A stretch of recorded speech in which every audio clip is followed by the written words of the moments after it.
When a bitter waiter, Ethan, coldly dismisses a struggling single mother at a restaurant, he believes it's just another ordinary night. But as his life falls apart, he realizes that karma has its own way of balancing the scales. A year later, their paths cross again, and Ethan faces a life-altering choice. Will he embrace the compassion he once denied, or will his past mistakes trap him forever? Before we get started, make sure to hit that like button, subscribe for more exciting content, and let us know where you're watching from in the comments. Now let's dive in. The late afternoon sun cast a warm golden hue over the bustling neighborhood, where people went about their lives, eager to end the day on a high note. Among them was Maya, a single mother in her early 30s, pushing a well-used stroller along the busy sidewalk. Her young son, Noah, sat quietly, his large brown eyes curiously taking in the world around him. Maya's day had been long, filled with errands, a part-time job, and the ongoing demands of single parenthood. She was tired, but the exhaustion wasn't just physical. It was emotional, a weariness that came from carrying the weight of life's struggles alone. As they approached a popular restaurant, Maya hesitated for a moment, staring at the entrance. It wasn't the type of place she frequented. The atmosphere inside seemed polished, designed for people who didn't have to count every penny. Still, she hadn't eaten all day, and Noah had been asking for something other than the usual homemade meals. Maybe just this once, she thought. She deserved a break, even if it meant stepping outside her comfort zone. With a deep breath, Maya opened the door, guiding the stroller inside. The restaurant was alive with the sound of clinking silverware, quiet conversations, and the low hum of background music. A surge of self-consciousness hit her immediately as she noticed how out of place she felt. Her worn-out jeans and faded sweatshirt contrasted with the elegant outfits of the other patrons. But there was no turning back now. Maya straightened her posture, determined to push through the discomfort. She glanced around, trying to catch the eye of a server.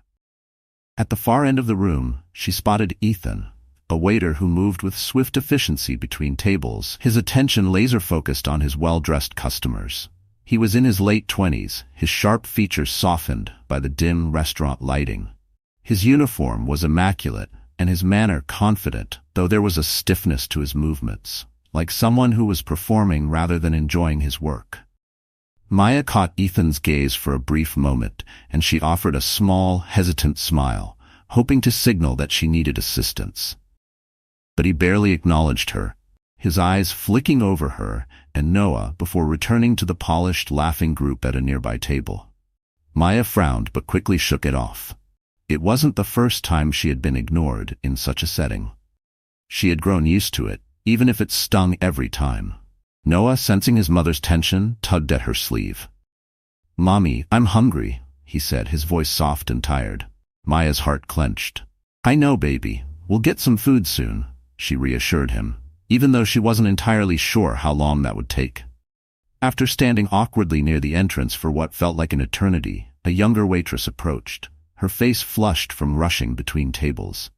She couldn't have been older than 20, and looked nervous, as though she had just started working here.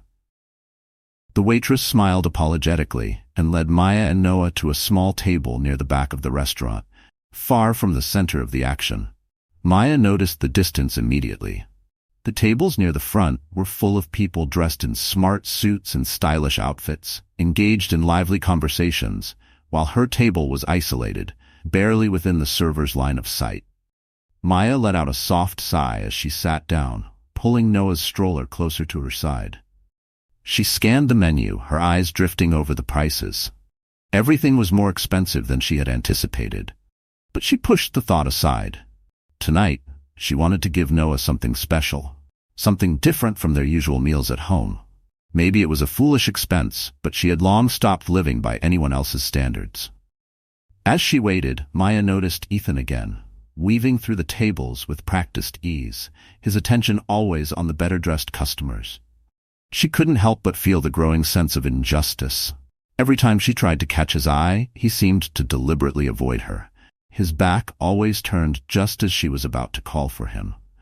It was as though her presence and Noah's were inconveniences he didn't want to deal with. Noah, meanwhile, grew more restless. "Mommy, where's the food?" he asked, his voice tinged with impatience that only a hungry child could muster. Maya smiled gently at him, though the smile didn't quite reach her eyes. "It's coming, honey, just a little bit longer." But as the minutes stretched into what felt like hours, Maya's patience began to wear thin. She noticed the other tables being served promptly, plates of steaming food delivered with smiles and polite conversation. But her table was treated as an afterthought. It was as if she didn't belong, as if her presence disrupted the smooth flow of the restaurant's carefully curated atmosphere. She clenched her fists under the table, her knuckles turning white as frustration gnawed at her. It wasn't just the lack of service that bothered her. It was the way Ethan seemed to glide past her table, deliberately avoiding her gaze, offering his full attention to customers who, by all appearances, seemed more deserving of it. Maya had dealt with this kind of subtle discrimination before. It wasn't loud or obvious. It didn't come with cruel words or overt gestures. It was quieter, more insidious, the kind of treatment that made her feel small without anyone having to say a single thing. And as much as she wanted to brush it off, to ignore it, it cut deep. "Excuse me?" she finally called out to Ethan as he passed by once again, her voice firm but polite. For a split second he hesitated, as if debating whether to acknowledge her. Then with a curt nod he stopped at the table, though his posture remained stiff, as if he were doing her a great favor just by standing there. "Yes?" His tone was clipped, professional, but lacking any warmth.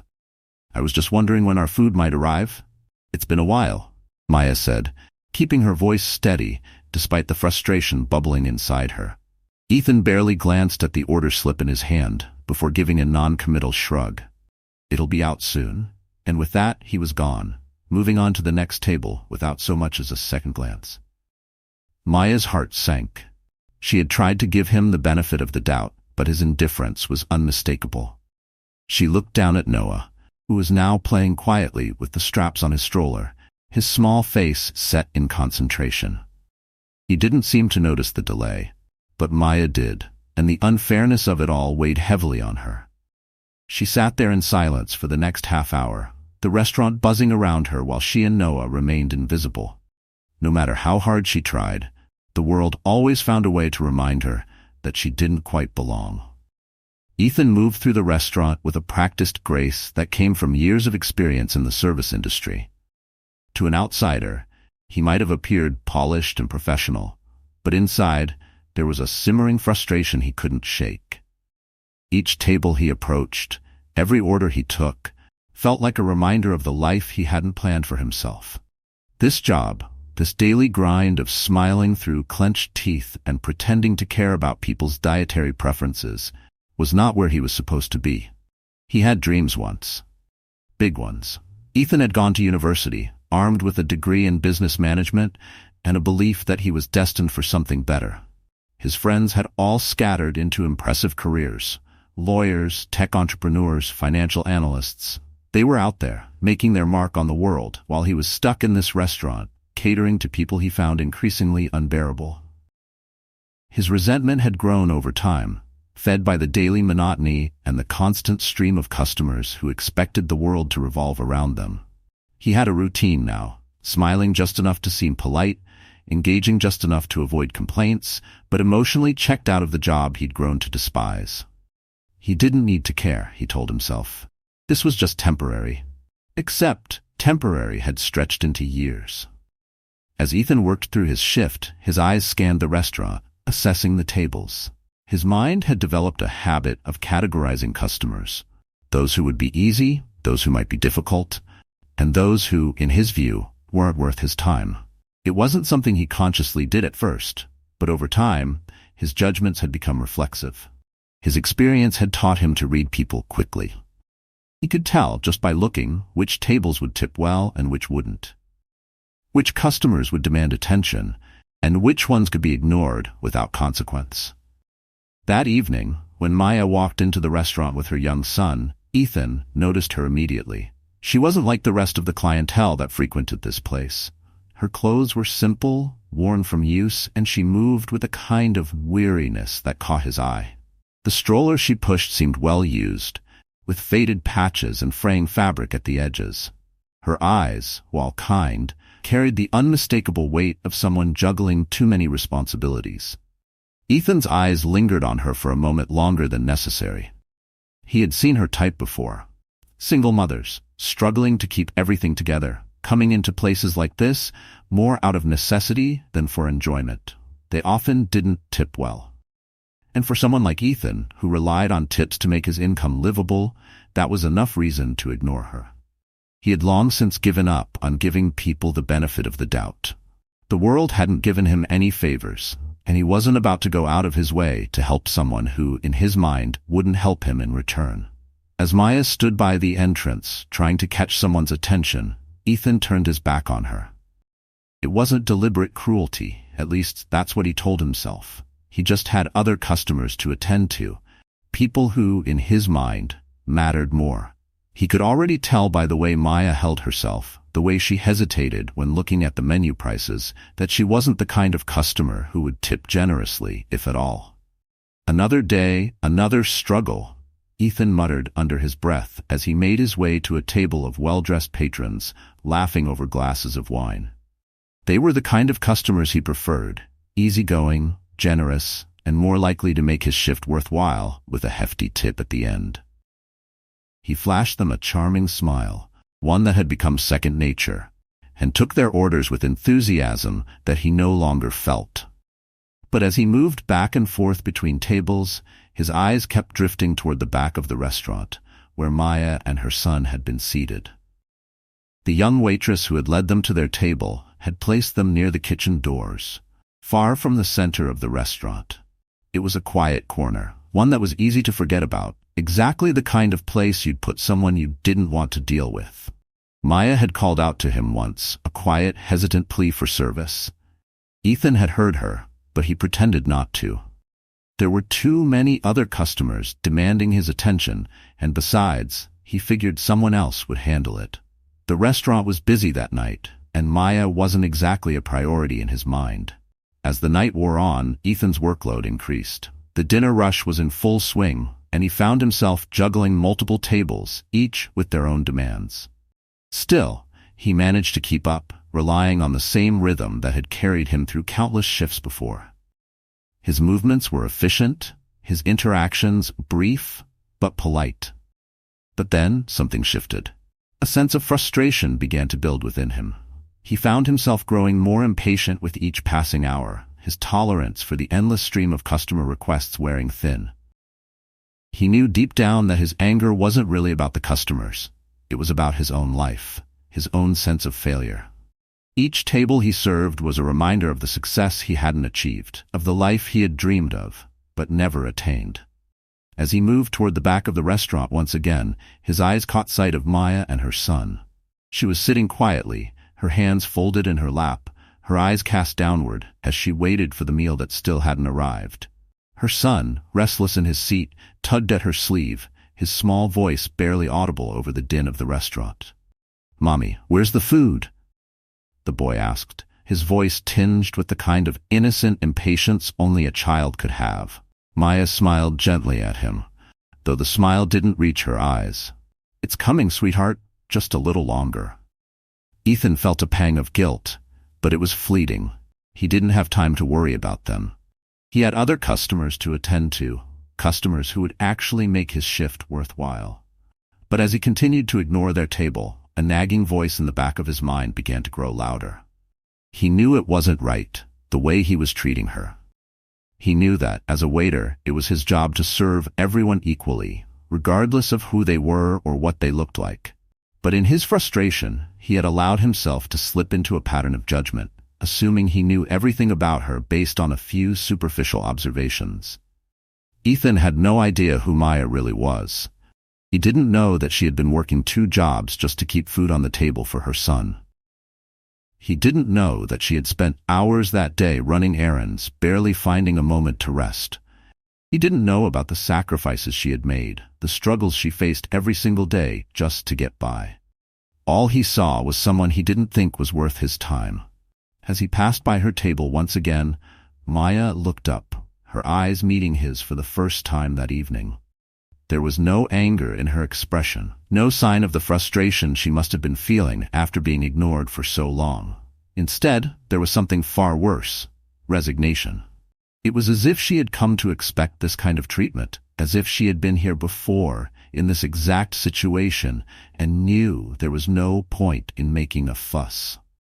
For a moment, Ethan felt something shift inside him. He had always prided himself on being able to read people, to know what they were thinking and what they wanted without them having to say it. But as he looked into Maya's eyes, he realized that he had been wrong. He didn't know her. He didn't know her story. And in his haste to judge her, he had missed the simple truth that she was just a person, like anyone else, deserving of respect and kindness. The moment passed quickly, and Ethan brushed it aside. He couldn't afford to dwell on it. He had work to do, tables to serve, and a paycheck to earn. He told himself that it wasn't his responsibility to fix anyone else's problems, least of all those of a woman he had never met before. But as he continued his shift, the guilt lingered. It was a quiet, nagging feeling that gnawed at him, making it harder to focus on the tasks at hand. He tried to push it down, to ignore it, but it stayed with him, growing stronger with each passing hour. By the time the restaurant began to empty out, and the dinner rush had subsided, Ethan found himself standing near the back of the room, watching as Maya gathered her things. She had finished her meal in silence, paid the bill without complaint, and was now preparing to leave with her son. There was a quiet dignity in the way she carried herself, despite the way she had been treated that evening. As she pushed the stroller toward the door, Ethan felt a strange sense of regret wash over him. He had dismissed her, judged her without knowing anything about her. And now she was leaving, and he would never have the chance to make it right. But before he could say or do anything, she was gone, disappearing into the night with her son by her side. Ethan stood there for a long time after that, his thoughts swirling in his mind. He had spent so much of his life focused on his own struggles, his own failures, that he had failed to see the struggles of others. In his haste to judge, he had overlooked the simple humanity that connected them all. And though he didn't realize it yet, this moment, this fleeting, seemingly insignificant moment, would come back to haunt him in ways he couldn't yet imagine. As the weeks rolled by, life moved forward with its relentless momentum. The restaurant was as busy as ever, filled with the usual hum of chatter and the clinking of silverware. But for Ethan, everything felt off. A subtle shift had taken place within him, one that gnawed at his conscience in a way he couldn't quite shake. The encounter with Maya, though it seemed like just another insignificant moment in the grand scheme of his life, lingered in the back of his mind. He couldn't pinpoint why. He had treated plenty of customers with disinterest before. Why did this particular moment seem to stick? But life, as it often does, was quick to distract Ethan with its immediate demands. His shifts at the restaurant grew longer and more tedious. His frustration with his stagnant life continued to fester. At home, things weren't much better.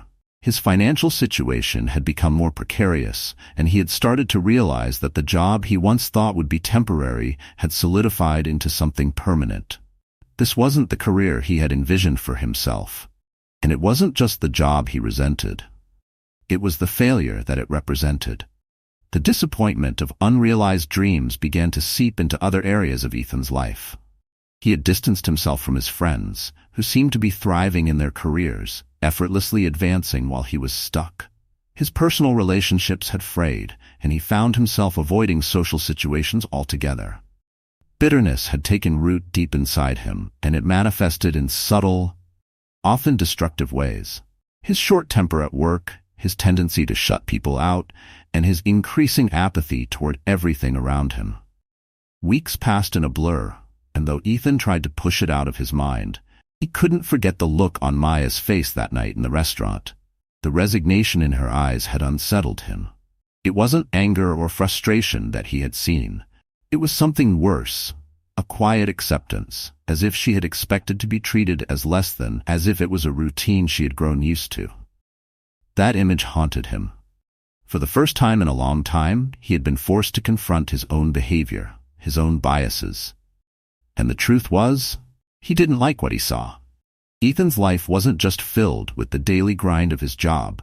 There was a growing dissatisfaction that seemed to shadow every aspect of his existence. The few moments of solace he found were in the small routines he had developed to keep himself going. A morning coffee from the cafe across the street before his shift, a walk through the park after work to clear his mind. But even those routines began to lose their luster as his dissatisfaction grew. Then, slowly but surely, things began to shift in Ethan's life, and not in the way he had hoped. It started small. A minor confrontation with his manager over a customer complaint. Ethan had always prided himself on being professional, at least outwardly, but the stress of everything had been building. His manager, Greg, a man in his early 40s who had been running the restaurant for years, noticed the change in Ethan's attitude. The charm that Ethan once used so effortlessly with customers had worn thin, replaced with a growing sense of impatience. "Ethan," Greg had said one evening after a particularly difficult shift, "we need to talk." Ethan had braced himself for the conversation, knowing it was coming. Greg had pulled him into the small office in the back of the restaurant, the walls lined with stacks of paperwork and schedules. "What's going on with you lately?" Greg asked, his tone firm but not unkind. "You've been off your game. I've had a few complaints from customers about your attitude." Ethan had scoffed internally. Complaints? There were always complaints. He had learned long ago that people in restaurants would complain about anything and everything, from the temperature of the food to the speed of service. But he knew this was different. His heart wasn't in it anymore, and it showed. "I'm fine," Ethan had replied, though his tone betrayed his frustration. "Just been a rough few weeks." Greg had raised an eyebrow, clearly unconvinced. "Look, I get it. This job isn't easy, and I know you've been here longer than most. But that doesn't mean you can start treating people like they don't matter. We can't afford to lose customers, especially not regulars." The words stung, not because Greg was being unfair, but because deep down, Ethan knew he was right. He had started to let his personal frustrations spill over into his work, and the consequences were catching up to him. That conversation had left Ethan in a foul mood for days. But instead of reflecting on what Greg had said, he doubled down on his bitterness. He felt like the world was conspiring against him, trapping him in a life he didn't want. And so he continued to coast through his shifts, doing the bare minimum to get by. But karma has a way of sneaking up on you when you least expect it. A few weeks later, Ethan's life took another hit, one that he hadn't seen coming. His apartment building, an old structure that had been on the verge of disrepair for years, had a sudden water leak that flooded several units, including his. The damage was extensive, and Ethan found himself scrambling to figure out where he would live while repairs were being made. The landlord, an older man who had always been slow to address issues, informed Ethan that the repairs could take weeks, maybe even months. With nowhere else to go, Ethan had been forced to move in with a friend temporarily, cramming his belongings into a small spare room. The situation only deepened his sense of frustration and helplessness. His life felt like it was unraveling, and he didn't know how to stop it. Meanwhile, Maya's life had taken a different trajectory. After that difficult night at the restaurant, she had continued to push forward with the same quiet determination that had always driven her. Life as a single mother wasn't easy, but Maya was no stranger to hard work. She had taken on extra hours at her part-time job, saving every penny she could. Her persistence paid off when she landed a new job as an administrative assistant at a small company. It wasn't glamorous, but it was steady, and it gave her the financial stability she desperately needed. Slowly but surely, things began to improve for Maya. Her new job came with benefits, and for the first time in a long time, she could see a future that wasn't defined by constant struggle. She and Noah moved into a slightly better apartment, one with more space and a neighborhood where she felt safe raising her son. It wasn't perfect, but it was progress, and for Maya, that was everything. Still, the memory of that night at the restaurant lingered. It wasn't the rudeness or the poor service that had stuck with her. It was the way Ethan had dismissed her, the way he had looked at her as if she didn't matter. Maya had faced plenty of challenges in her life, but that look, that feeling of being invisible, had been one of the hardest to shake. As she sat in her new apartment one evening, watching Noah play with his toys on the floor, she found herself reflecting on the journey that had brought her here. She had come a long way, but the scars of her past still ran deep. She had always believed in karma, in the idea that the energy you put out into the world would eventually find its way back to you. And as she looked at her son, she couldn't help but wonder if Ethan's life would ever lead him to confront the way he had treated her. What Maya didn't know was that karma was already at work in Ethan's life, though it wasn't done with him yet. Ethan, now displaced and living with his friend, began to feel the full weight of his situation. His job, once a source of stability, now felt like a prison. His living situation was temporary, and his future was uncertain. For the first time in years, he started to wonder if he had made all the wrong choices. As the days turned into weeks, Ethan's bitterness grew, but so did his awareness. He began to recognize that much of his unhappiness had been self-inflicted. His impatience with customers, his quick judgments, his refusal to look beyond the surface of people's lives, these things had poisoned him, leaving him isolated and angry. And though he didn't fully understand it yet, he was beginning to realize that karma had been quietly weaving its way through his life all along, bringing him face to face with the consequences of his actions. The universe had a way of balancing things, and soon Ethan would find himself in a position that would force him to confront the person he had become. The tides were turning, and karma was waiting for its final reckoning. The year had passed since Maya's difficult night at the restaurant, and in that time, her life had taken a much more positive turn. The new administrative assistant job provided her with steady income, and her relentless perseverance had paid off. Maya had worked hard to secure a better living situation for herself and Noah, moving into a modest but comfortable apartment in a neighborhood that was far more welcoming than her last. Life was by no means perfect. There were still financial challenges and moments of exhaustion, but Maya finally felt like she was beginning to build the life she had always hoped for. The memory of the restaurant incident, though, remained with her.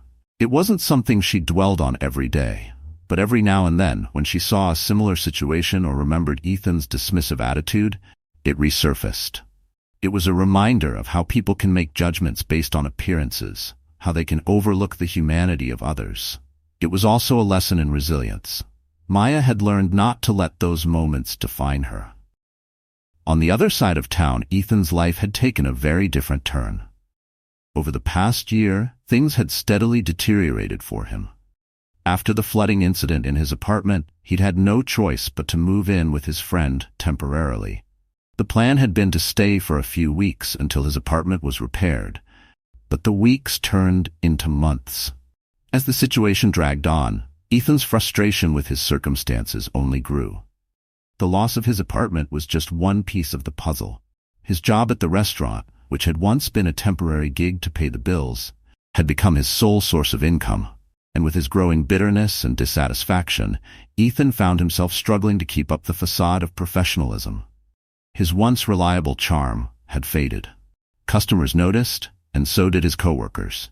Complaints about his attitude became more frequent, and eventually, his manager, Greg, had to make a difficult decision. "Ethan, I've given you more chances than I probably should have," Greg said one evening after the restaurant had closed. The two of them stood in the back office, surrounded by stacks of paperwork and the hum of the restaurant's refrigerators. "I get that life's been hard, but I can't keep you on if this is the way you're going to treat people."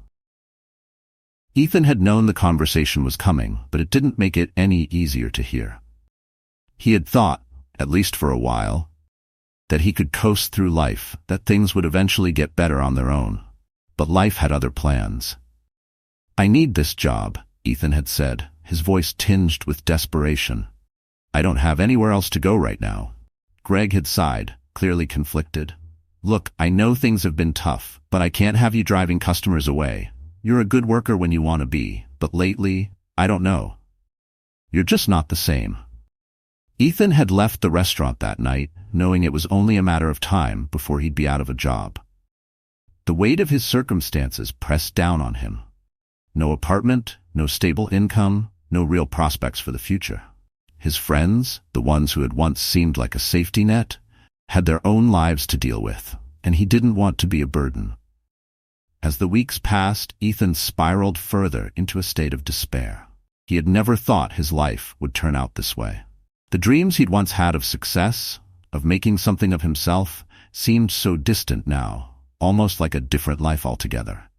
And in the quiet moments when he was alone with his thoughts, he couldn't help but wonder if he had brought this all on himself. That's when fate, or perhaps karma, stepped in. It was a gray, overcast day when Ethan found himself walking through a part of town he rarely visited. He had been job hunting for weeks, applying to various restaurants and cafes, but with little success. His savings were almost depleted, and he knew he couldn't stay with his friend much longer. The stress weighed heavily on him, and as he walked past the rows of shops and restaurants, he couldn't help but feel a growing sense of hopelessness. Then, as he turned the corner, he saw her. At first, Ethan didn't recognize Maya. She was standing in front of a small cafe, talking to someone, her back turned to him.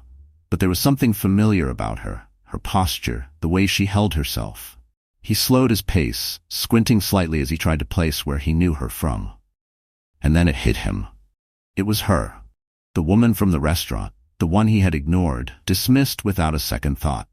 The single mother with the young child who had been so quiet, so patient, despite the poor service she'd received. The memory of that night came flooding back to him. The way she had looked at him, not with anger, but with an almost resigned acceptance, as if she had grown accustomed to being treated as invisible. For a moment, Ethan thought about walking away. He could just turn around, avoid the situation altogether, and never have to confront her. But something inside him wouldn't let him do it. Maybe it was the guilt that had been building inside him for the past year, or maybe it was the realization that he needed to face the consequences of his actions. Whatever it was, he found himself walking toward her. Maya didn't notice him at first.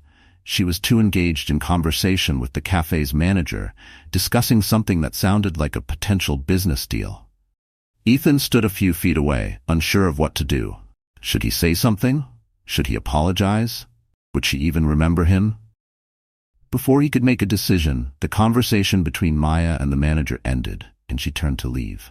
As she walked past him, their eyes met. For a brief moment, there was no recognition in her expression. But then, slowly, her eyes widened, and Ethan could see the memory of that night flicker across her face. Maya stopped in her tracks, her gaze locked on his. Ethan? He hadn't expected her to remember his name, but there it was, spoken aloud, carrying the weight of their shared past. Yeah, Ethan said, his voice hoarse. It's me. For a moment, there was silence between them. Maya's expression was unreadable, and Ethan couldn't tell if she was angry, surprised, or simply indifferent. The tension hung in the air, thick and uncomfortable. I didn't think I'd see you again, Maya said finally, her tone even, though there was a hint of something deeper beneath it. Something Ethan couldn't quite place. I didn't expect to run into you either, he admitted, rubbing the back of his neck nervously. I owe you an apology. Maya raised an eyebrow. For what? Ethan felt the shame rise in his chest. He had thought this moment would feel different, that apologizing would somehow lift the weight off his shoulders. But now, standing in front of her, he realized how much damage he had done. Not just to her, but to himself. For how I treated you that night at the restaurant, he said, his voice barely above a whisper. I was an ass, and you didn't deserve that. Maya didn't say anything right away. She just stood there, studying him, as if trying to decide whether or not his apology was sincere. Finally, after what felt like an eternity, she let out a sigh. I didn't expect an apology, she said, her voice soft but firm, but thank you. Ethan nodded, though the guilt still gnawed at him. I've been thinking about that night for a long time. I was going through some stuff, but that doesn't excuse the way I acted. I'm really sorry. Maya glanced down at her hands, then back up at him. We all go through stuff, but that doesn't give us the right to take it out on others. Her words, though simple, cut through Ethan like a knife. She was right, of course. He had been so consumed by his own struggles that he hadn't stopped to consider how his actions affected the people around him. He had judged her, dismissed her, without ever knowing what her life was like. I know, he said quietly. I know. There was another long silence between them, but this time it wasn't as tense. It was as if they were both processing the weight of the moment, the intersection of their lives in this unexpected place. "So what are you doing now?" Maya asked, breaking the silence. "Still at the restaurant?" Ethan shook his head. "No, I lost my apartment a while back, and things kind of fell apart after that. I've been trying to find something new, but it's been hard." Maya's expression softened, and for the first time, Ethan saw something he hadn't expected. Compassion. She had every right to walk away, to dismiss him the way he had dismissed her. But instead, she was offering him understanding, something he didn't feel he deserved. "I'm sorry to hear that," she said, her tone sincere. Ethan felt a lump form in his throat. This wasn't how he had expected this conversation to go. He had prepared himself for anger, for cold indifference. But Maya's kindness, her willingness to listen, was more than he could have hoped for. "Thanks," he said, his voice rough with emotion. "I've been trying to figure things out, but it's been tough."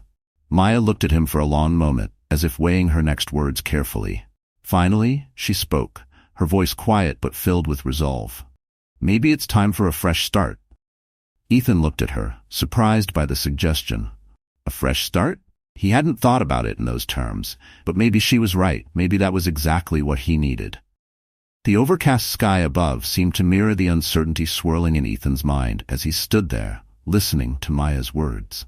Maybe it's time for a fresh start. Those words reverberated in his thoughts, piercing through the thick fog of despair that had clouded his vision for so long. He hadn't considered the possibility that he could truly begin again.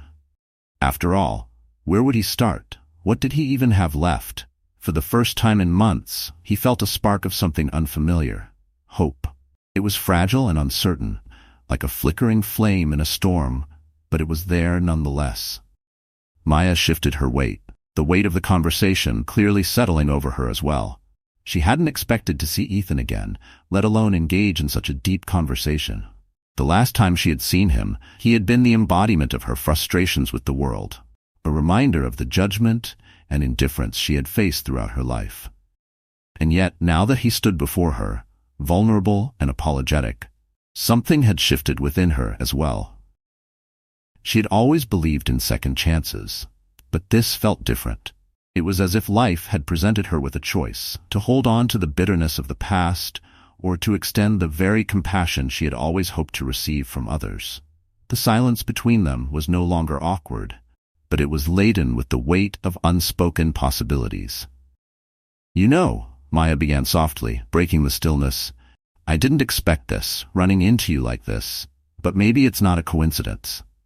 She hesitated for a moment, choosing her words carefully. "I know what it's like to feel like everything's falling apart, like you don't have a way out. I've been there, more times than I'd like to admit." Ethan looked up, meeting her gaze, and saw the sincerity in her eyes. This was not a woman who was here to pity him or offer platitudes. She spoke from a place of lived experience, and that authenticity struck him deeply. "I don't know how you do it," Ethan admitted, his voice hoarse. "I mean, after everything I put you through that night, I don't deserve your kindness." Maya smiled, a small but genuine smile that softened the lines of her face. "It's not about deserving, Ethan. Sometimes life throws things at us that we can't control. But how we respond, that's the part we do control. You're here now, apologizing, and that matters." Ethan felt a lump rise in his throat. He had spent so much time believing that his failures defined him, that there was no coming back from the mistakes he'd made. But Maya was offering him something he hadn't expected: grace. Maya glanced down the street where the cafe manager had walked away just moments earlier, then back at Ethan. "Listen," she said, her tone shifting slightly. "I've been working with a community center downtown. They offer job training programs, help people get back on their feet.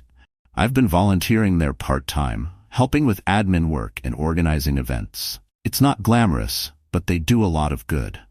Ethan blinked, taken aback. "Job training?" Maya nodded.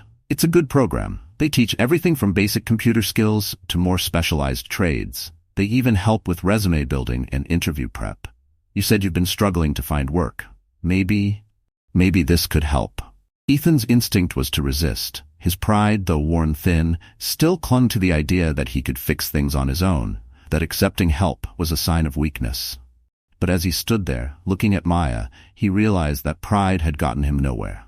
If he kept walking the same path, he would only spiral further into the mess he'd created. "I don't know," he said, uncertainty lacing his words. "I've never been good at asking for help." Maya's eyes softened even more. "I get that. I really do.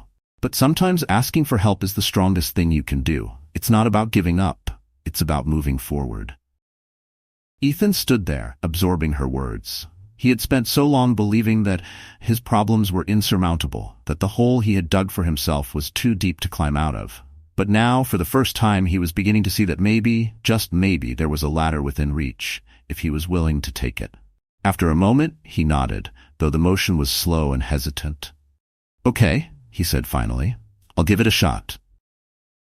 Maya smiled again, this time a little wider, the warmth of it reaching her eyes. "That's all you can do. Just try." They exchanged contact information, and Maya promised to connect him with the right people at the community center. As they stood there, the weight of the moment between them, Ethan felt a strange sense of relief wash over him. He had been carrying the burden of his failures for so long that the idea of even the smallest possibility of redemption felt like a lifeline. "You've got more strength than you realize," Maya said gently, her voice carrying a note of encouragement. "It takes a lot to admit when you're wrong and try to make things right." Ethan didn't know how to respond, so he simply nodded, feeling both grateful and overwhelmed by her words. Over the next few weeks, Ethan followed through on his promise. With Maya's help, he connected with the staff at the community center and enrolled in a job training program. The first few sessions were difficult, both mentally and emotionally. Ethan had to confront the reality of where he was in life, starting over at an age when most of his peers had already built stable careers. But each time he felt the urge to quit, he remembered Maya's words. "Just try." The community center became a place of solace for Ethan. It wasn't just about learning new skills. It was about rebuilding his sense of self-worth. The staff and volunteers treated him with respect, never looking down on him for his past mistakes. For the first time in a long time, Ethan felt like he was part of something meaningful, something that could help him reclaim control over his life.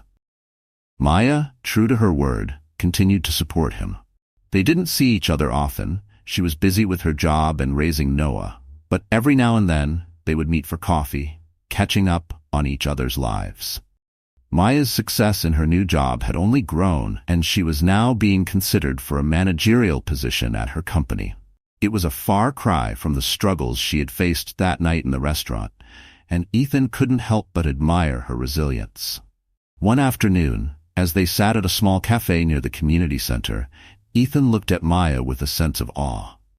"I don't think I ever told you how much I appreciate everything you've done for me," he said, his voice filled with sincerity. Maya shook her head, smiling softly. "You don't need to thank me. You did the hard part. You chose to change." "But I wouldn't have if you hadn't given me a chance," Ethan insisted. "Most people wouldn't have bothered." Maya looked at him thoughtfully, her eyes reflecting the wisdom of someone who had been through more than her fair share of hardship. "I believe in second chances. Everyone deserves the opportunity to be better, to grow, but it's up to you to decide what you do with it." Ethan nodded, feeling the weight of her words. The truth was, he had spent most of his life running from his problems, blaming the world for his failures, and never taking responsibility for his actions. But now, for the first time, he felt like he had the power to change his own narrative. As they finished their coffee and prepared to part ways, Ethan felt a sense of peace he hadn't known in years. His life wasn't perfect. He still had a long way to go. But for the first time, he wasn't running from his problems. He was facing them, one step at a time. Maya stood up, slinging her bag over her shoulder. "Keep going," she said with a smile. "You've come a long way already." Ethan smiled back, a genuine smile that came from a place of newfound hope. "I will. Thanks, Maya, for everything." As they walked in opposite directions, Ethan couldn't help but think about how much had changed in the past year. His life had been a mess, a series of mistakes and bad decisions that had left him feeling lost and hopeless. But Maya's compassion had given him a lifeline. Her willingness to see past his mistakes, to offer him a chance to be better, had changed his life in ways he hadn't thought possible. In the end, karma had come full circle, but not in the way Ethan had expected. The universe hadn't punished him for his actions. It had given him a second chance. And through Maya's example, he had learned that redemption wasn't about erasing the past. It was about making better choices for the future. As he walked down the street, a sense of clarity washed over him. Life wasn't about avoiding mistakes or being perfect. It was about how you responded when things went wrong. And in that moment, Ethan knew that his fresh start had only just begun. Thanks for joining us. If you enjoyed this story, don't miss the next one. Click on the video now to watch. We appreciate your support, and we'd love to hear your thoughts in the comments.